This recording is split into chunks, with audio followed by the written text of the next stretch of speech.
Hello everyone, this is Mithibra Chaudhary signing into my new video. আজকে আপনাদেরকে আমি আমার কেপিআর এর ইউজার এক্সপিরিয়েন্সটা শেয়ার করার জন্যই এসেছি। দীর্ঘদিন ধরে আমার ছোট ভাই রাকিবুজ্জামান আশিক আমাকে রিকোয়েস্ট করছিল যে আমার কেপিআর এটার একটা ইউজার এক্সপিরিয়েন্স, যেহেতু দীর্ঘদিন হয়েছে, দীর্ঘ বছরও হয়েছে বলা যায়, এটার ইউজার এক্সপিরিয়েন্স আপনাদের সাথে শেয়ার করার জন্য। সো আজকের এই ভিডিওটা আমার লিফান কেপিআর 165R এর ইউজার এক্সপিরিয়েন্স শেয়ার নিয়ে। অ্যাপ্রক্সিমেটলি 55,000 কিলোমিটার, এবং এটা আমি 2018 সালে কিনেছি। 5 বছর হয়ে গেছে অলরেডি। এই 5 বছরের যাত্রায় আমার এই বাইকটা আমাকে কোনোদিনও নিরাশ করে নাই, আমি এটা মন থেকেই বলতে পারি। অনেকে বলে যে পজিটিভ দিক কী কেন বলে যাচ্ছেন, নেগেটিভ কেন বলছেন না। ডেফিনেটলি এটার নেগেটিভ সাইডস আছে, বাট পজিটিভ সাইডসগুলোই বেশি, যার কারণে নেগেটিভসগুলো না বললেই হয়। এই বাইকটাতে টোটাল লোডও হয়েছে 55,000 কিলোমিটার্স অ্যাপ্রক্সিমেটলি, এবং আমি প্রথম দিন থেকেই এই বাইকটার প্রতি একটা অন্যরকম ভালোবাসা জন্মায় গিয়েছিল। এই বাইকটা চালাতে গিয়ে আমি বড় ধরনের তেমন কোনো প্রবলেম ফেস করি নাই, তবে হ্যাঁ, এটা এখনই বলতে হয় যে 23,000 থেকে 25,000 কিলোমিটারের মধ্যে আবার এটার ইঞ্জিন ওভারহলিং একবার করাতে হয়েছে।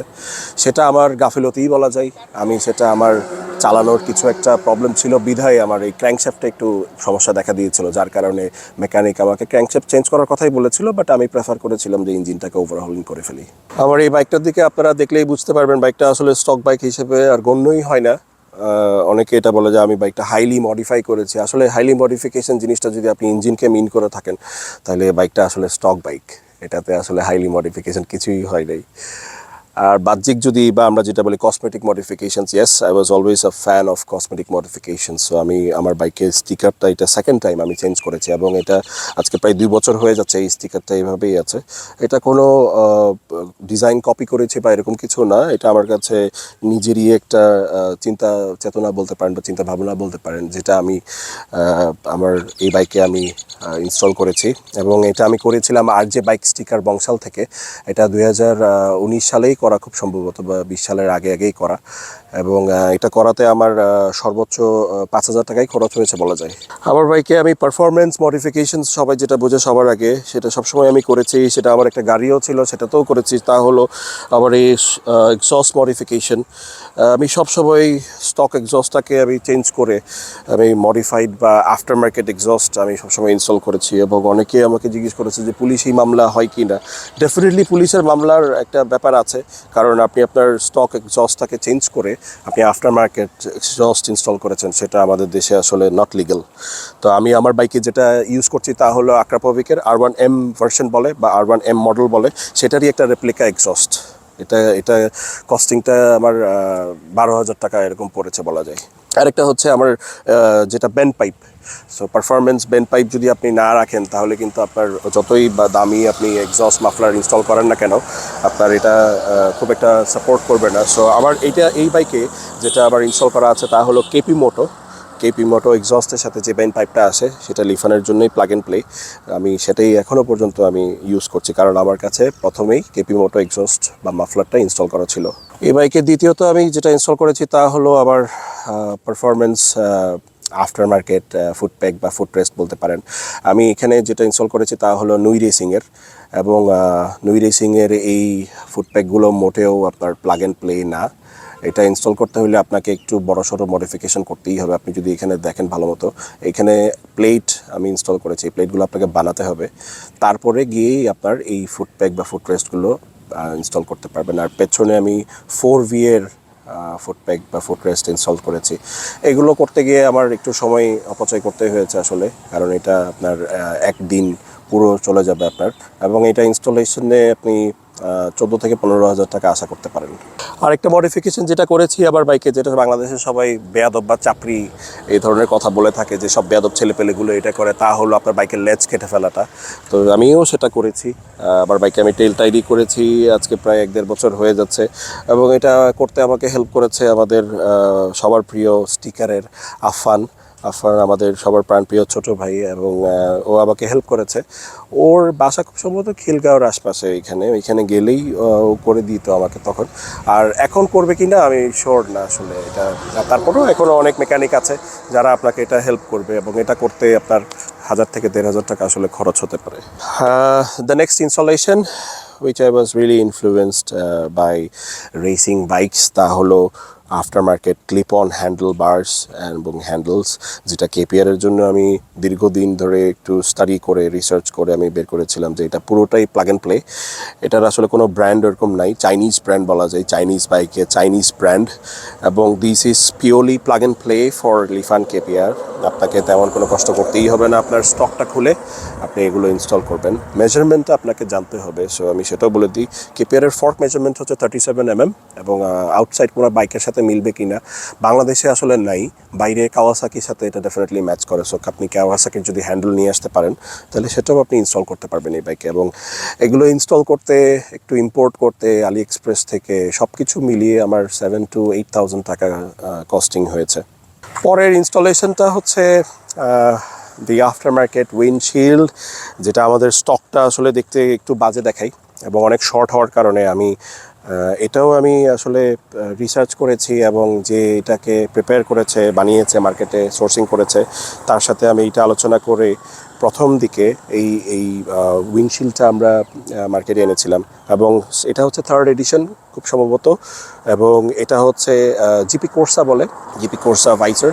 এটার দুটা ভেরিয়েন্ট আছে, এটা হচ্ছে আপনার 1 পার্ট, আরেকটা হচ্ছে টুইন কোর বলে। এগুলো প্রাইস ভেরিয়েশন আছে, যেমন এটা আপনি যদি ইনস্টল করতে চান এটা মনে হয় খুব সম্ভবত 1500 থেকে 1600 টাকা কস্টিং পড়বে। টুইন কোর যেটা, সেটা যদি ইনস্টল করতে চান তাহলে 2200 থেকে 2300 টাকা খরচ পড়তে পারে। আর এর ঠিক পাশেই হচ্ছে আফটার মার্কেট মিরর্স। স্টক মিরর্সগুলো নিয়ে অনেকের কমপ্লেইন থাকে যে এটা লুজ হয়ে যায়, টাইট করতে হয়, ভেঙে যায়। সো আমি ডেফিনেটলি এগুলোই প্রেফার করব। এগুলো ফোল্ড করা যায়, আপনারা যদি একটু খেয়াল করেন তাহলে আমি ধরলাম আর এটা ফোল্ড করে দিলাম। এই আফটার মার্কেট মিরর্সগুলো সোর্সিং করেছে হচ্ছে মোটো মেকানিক। ফেসবুকে একটা পেজ আছে, তাদেরকে আপনারা নক করলে এটা পাবেন। এখন হতে পারে আরও অনেক শপ আছে, এবং এগুলো ইনস্টল করতে আমার 1500 টাকার মতো খরচ হয়েছে। যখন তারা মার্কেটে ফার্স্ট আউট করেছিল তখন 1400 টাকা হতে পারে ছিল, এখন হতে পারে 1650 টাকা, এরকম একটা price. The next installation, the fog lights. এটা ছাড়া আসলে বাংলাদেশে কোনো বাইক কেউ চালাইতেই পারে না, ফগ ইনস্টল করাই লাগবে, হাইওয়েতে যাক আর যেখানেই যাক না কেন। সো কেপিআরের হেডলাইট নিয়ে আসলে কিছুই বলার নাই, এতই পাওয়ারফুল এবং এটা এত সুন্দর একটা লাইট প্রজেক্ট করে। তো তার সাথে আমি এক্সট্রা যেটা করেছি তা হলো এই ফগ লাইটগুলো, এগুলো এফএনএমের। এগুলোর জন্য আমি একটু মডিফিকেশন করেছি আমাদের এই দুইটা প্যানেল যা আছে, আপনারা যেটা চশমা বলেন, এবং সাইড প্যানেল যেটা আছে ওইটাতে আমি একটু মডিফিকেশন করে ক্ল্যাম্প করে আমি হেডলাইটের পাশে এটা ইনস্টল করেছি। এবং এটাতে দুইটা লাইট হয়, যখন আপনি হাই ডিপার বলে আপনি যখন এটা দিবেন তখন, বা হাই বিম যখন আপনি দিবেন তখন এটা ইয়েলো হয়ে যায়, আবার সবসময় এটা সাদা প্রজেক্ট করবে লাইট। ওকে, আরেকটা এবার ক্র্যাশ গার্ড। কেপিআরের একটা জিনিস নিয়ে আসলে সবাই অনেক সময় আমাকে জিজ্ঞেস করেছে এবং আমিও সবসময় সাজেস্ট করেছি, কিন্তু অনেক সময় দেখেছি যে অনেকে বলে যে লাগে না, আসলে তা হলো দ্য ক্র্যাশ গার্ড। কেপিআরের ক্র্যাশ গার্ড প্রয়োজন পড়ে না, এই কথাটা আমি কখনোই মানতে পারি নাই। আমি একটা ইনসিডেন্ট শেয়ার করবো আপনাদের সাথে, তা হলো 2021 সালে বৃষ্টি পড়ছিল যদিও বা, এবং এয়ারপোর্ট রোডে এমইএস যে রাস্তাটা আমরা জেনে থাকি, সেখানে আমি আমার ওয়াইফ বৃষ্টি ভেজা রাস্তার মধ্যে ব্রেক করতে গিয়ে ট্র্যাকশন হারিয়ে আমি পড়ে যাই। এবং ট্রাস্ট মি, এই ক্র্যাশ গার্ডটাই কিন্তু আমার বাইকের কিট, এবং আমার বাইক আমাকে, আমার ওয়াইফকে বড় ধরনের কোনো একটা সমস্যা থেকেই কিন্তু রক্ষা করেছে। So definitely I suggest you, কেপিআরে ক্র্যাশ গার্ড ডেফিনেটলি নিডেড, এটা লাগবেই। তারপরও আপনাদেরকে একটু ভেবেচিন্তে ইনস্টল করতে হবে, কারণ এই জায়গাটা আবার কেপিআরের সামনে তেমন একটা পাওয়া যায় না। সো আপনারা ভেবেচিন্তে যদি মডিফাই করতে পারেন, then I would definitely suggest you to install crash guard in your KPR. The discs, এর আগে আমি আমার বাইকে কেপিটি ডিস্ক আমি ইনস্টল করেছিলাম। কেপিটি ডিস্ক নিয়ে অনেকেই সন্তোষ প্রকাশ করেছে, কিন্তু আমি কেন জানি কেপিটি ডিস্ক নিয়ে কখনোই সন্তুষ্ট ছিলাম না, ব্রেকিং ঠিকমতো হতো না। কিন্তু আমি ঘুরে ফিরে আবারও সেই আগের স্টক যে ডিস্কটা আছে সেটাই ইনস্টল করেছি। 300 mm ডিস্ক, ব্রেকিং যথেষ্ট ভালো। তবে আমি এটার যে ব্রেক ক্যালিপার সেটা আমি চেঞ্জ করে ফেলেছি, সেটা এখন আর স্টকটা নাই। এটা আরটিআর বা 4V ওইটারই ব্রেক ক্যালিপার বলতে পারেন, আমি সেটা ইনস্টল করেছি। এবং আমি ইয়ংলি ব্রেক প্যাডস ইউজ করছি। মানুষ ইয়ংলি নিয়ে একটা মজার কথা বলে থাকে, ইয়ংলি ব্রেক প্যাডস আপনার ডিস্ক খেয়ে ফেলবে কিন্তু প্যাডসগুলো ক্ষয় হবে না। So this is true. আপনার ইয়ংলি ব্রেক প্যাডসের সিরামিক্সগুলো এতই ডেন্স যে তারা আপনার ডিস্কে যথেষ্ট ব্রেকিং সাপোর্ট করে এবং আস্তে আস্তেই ক্ষয় হয়। এটাও আপনারা ফেসবুকে মোটো মেকানিকের পেজে নক করলে তাদের কাছ থেকেই পাবেন। আরও অনেকে আছে সোর্সিং করছে, but definitely I would suggest you to contact with moto mechanic. আমার বাইকে টপ স্পিড নিয়ে অনেকেই আমাকে বিভিন্ন সময় নক করে থাকে যে ভাই আপনি টপ স্পিড কত পেয়েছেন বা আপনি কীভাবে এত টপ স্পিড পাচ্ছেন, আমরা চাচ্ছি এইভাবে আপনার মতো পেতে। আসলে এই ব্যাপারটা কি, এটা আপনার নিজেরই একটা রিসার্চ, নিজেরই একটা স্টাডি বলতে পারেন। আপনি একটু পড়াশোনা করবেন যে স্প্রকেট নিয়ে একটু নাড়াচাড়া করলে কি আপনার টপ স্পিড গেইন হবে কিনা, অ্যাক্সিলারেশন গেইন হবে কিনা। মাইলেজ নিয়েও আবার অনেকে কনসার্ন থাকে যে ভাই মাইলেজও চাচ্ছি। আসলে দুটো জিনিস একসাথে কখনোই পাবেন না। আপনি টপ স্পিড যদি চান, মাইলেজটা আপনাকে বাদ দিয়ে দিতে হবে, আপনাকে মাইলেজটা সাইডে রেখে চিন্তা ভাবনা করতে হবে। এবং আমি স্প্রকেট সেট আপ যা করেছিলাম, আমি গিয়ার এক্সের ওরিং চেইন ইউজ করি, সবসময় করেছি। মাঝখানে আমি ডিআইডিটাও ইউজ করেছি, বাট গিয়ার এক্সেরটাই আমার সবসময় ভালো লেগেছে। এবং আমি স্প্রকেট ইউজ করছি যে সেট আপে, তা হলো 16, সেটা আপনারা কেপিটিটার সাথে মেলাইতে পারবেন। আর পেছনে 46, টাইম টু টাইম আমি এটা নিয়েও যথেষ্ট নাড়াচাড়া করেছি। 43 থেকে শুরু করে 46 পর্যন্ত আমি স্প্রকেট সবসময় ইউজ করেছি। এবং 46 স্প্রকেটটা মাঝখানে আমার ছোটো ভাই আশিক আমার কাছ থেকে ধারও নিয়েছে। সে তার কেপিআরে 158 সে পেয়েছে এবং আমি সেটা নিয়েছি। তবে আমি কেন জানি এখন আর সন্তুষ্ট হতে পারছি না এটা নিয়ে। But I had 43 sprocket installed on my rear tire এবং এটাতে আমি টপ স্পিড যেটা পেয়েছি তা হলো 159।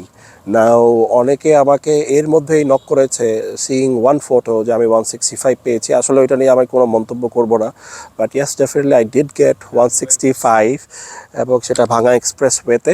তখন একটু অড সেট আপ ছিল, 1644। ওই স্প্রকেট সেট আপে আমার কেমনে জানি এটা উঠে গেছে। আমার আর বেশি কিছু বলার নেই এটা নিয়ে আসলে। সো টপ স্পিডের ব্যাপারে পারফরমেন্স আপগ্রেড মডিফিকেশনসে আমি সবসময় যা চিন্তা করেছিলাম, আমার এই বাইকটা কিন্তু 165R ইএফআই এবং এটা ফার্স্ট ভেরিয়েন্ট যেটা বাংলাদেশে এসেছিলো। এটা নিয়ে আমি যথেষ্ট স্টাডি করেছি, রিসার্চ করেছি যে এটাকে মডিফিকেশন করে পারফরমেন্স আপগ্রেড করে টপ স্পিড গেইন করা যায় কিনা। সো ইএফআইতে আমি যা পেয়েছিলাম তা হলো 152 to 154, এর বেশি আমি কখনো অ্যাচিভ করতে পারি নাই। সো আই হ্যাড সামথিং যেটা আসলে অনেকে একটু সারপ্রাইজড হবেন, শকড হবেন। I actually made this bike a hybrid. This was the first Lifan KPR which was really hybrid, যেটা আসলে EFI systems আর carburetor edition দুটোটাকে মিক্স করে আমি টপ স্পিড অ্যাচিভ করতে চেয়েছিলাম। So I had one carburettor install in this bike, যেটা আবার পেছনে আমার ইসিউটাই ছিল। So luckily I got 157 with that set up. এবং পরবর্তীতে আমি এই বাইকটাকে ইএফআই থেকে ফুললি কনভার্ট করে এখন এটা কার্বোরেটর রেজিস্ট্রেশন। আসলে এটা 165 ইএফআই ভার্সানই নাই এখন আর, এটা কার্বোরেটর এবং মডিফাইড কার্বোরেটর যেটা আমি ইনস্টল করেছি এটাতে তা হলো Mikuni, Japanese brand. The size of the carburettor is 32 এবং পেছনে স্টক সিডিআই ইনস্টল করা আছে। ওয়ারিং পুরোটাই আমি চেঞ্জ করেছি এবং এটা হিউজ কস্টিং। সো এটা করার আগে আপনাদের ডেফিনেটলি একটু চিন্তাভাবনা করতে হবে যে আপনারা এরকম করবেন কিনা। আমি আপনার যারা ইএফআই চালাচ্ছেন তাদের মাইলেজ নিয়ে একটা কনসার্ন থাকে বিধায় তারা ইএফআই কিনেছে। So I definitely do not suggest you guys to do this kind of performance modifications on your bike, কারণ মাইলেজ আপনি আর পাবেন না। তাইলে আমি মাইলেজ নিয়ে কখনোই বদর ছিলাম না। তারপরও আই এক্সপেক্ট যে আমার এই বাইকে আমি 20 থেকে 25 পাচ্ছি। আসলে আস্তে আস্তে চালালে 20 থেকে 25ই পাই, আর যদি মাওয়াতে যাই তাহলে 10 থেকে 15। আসলে you can not be sad about it, because আপনি পারফরমেন্স মডিফিকেশন করেছেন, মাওয়াতে গিয়েছেন, টানাটানি করছেন এবং আপনি আবার মাইলেজও আশা করছেন, তাহলে আপনি একজন বোকা মানুষ আসলে। সো আমি এটা নিয়ে কখনোই চিন্তা করি না। বাট বেস্ট অফ লাক, আপনারা টিউনিং করতে পারেন, টুইক করে দেখতে পারেন, মাইলেজ বাড়াতে পারেন, টান পড়ে যাবে, টপ স্পিড পড়ে যাবে। সো এই ব্যাপারটা নিয়ে আপনারা একটু চিন্তিত থাকবেন, আমি এটাই আশা করবো আপনাদের কাছ থেকে। সো আমার মোটো ব্লগিংসগুলো আমি কিভাবে করি এটা আসলে বাইকের সাথে কানেক্টেড না। এবার এটা হচ্ছে আমার হেলমেট আমি কি ইউজ করি এবং আমার মোটো ব্লগিংয়ের জন্য আমার ভিডিও ফুটেজ আমি কীভাবে ক্যাপচার করি তা একটু দেখাই দিই আপনাকে। আমি সবসময় SMK'র হেলমেট ইউজ করেছি এবং আমার কাছে একটা GoPro 8 আছে এবং হিরো 8 ব্ল্যাক বলে এটা। আমি আমার ফুটেজগুলো এটা দিয়েই করি এবং এটার সাথে আমি একটা এক্সটার্নাল মাইক অ্যাডাপ্টার ইনস্টল করেছি। গোপ্রোতে আবার আপনি যদি বাইরের থেকে একটু আলাদা সাপোর্ট চান মাইকে, তাহলে ডাইরেক্ট প্লাগ অ্যান্ড প্লে হয় না। So you need to buy this mic adapter. এবং আমার ফুটেজগুলো আমি সবসময় এইভাবেই করি। And I don't have any PC setups যেটা দিয়ে আমি আসলে এডিট করি। So I have my smartphone, যেটা দিয়ে আমি আমার ভিডিওগুলো সব কিছু এডিট করি এবং সব কিছু করি। So thank you very much guys, this was my 5 years of journey with my Lifan KPR 165 এবং এটা আমি চালাতে 60,000 অ্যাপ্রোচিং। সো আশা করি আমি 1 লাখ কিলোমিটার এটা দিয়ে চালাতে পারবো। এবং রিসেন্ট টাইমসে ইঞ্জিনে মনে হয় একটু ছোটোখাটো প্রবলেম হচ্ছে, তো দেখা যাক আর কতদিন চালাতে পারি, তারপর না হয় একটু ইঞ্জিন ওভারহলিং করে আবারও একটা দীর্ঘযাত্রা শুরু করবো। So thank you very much guys, thank you.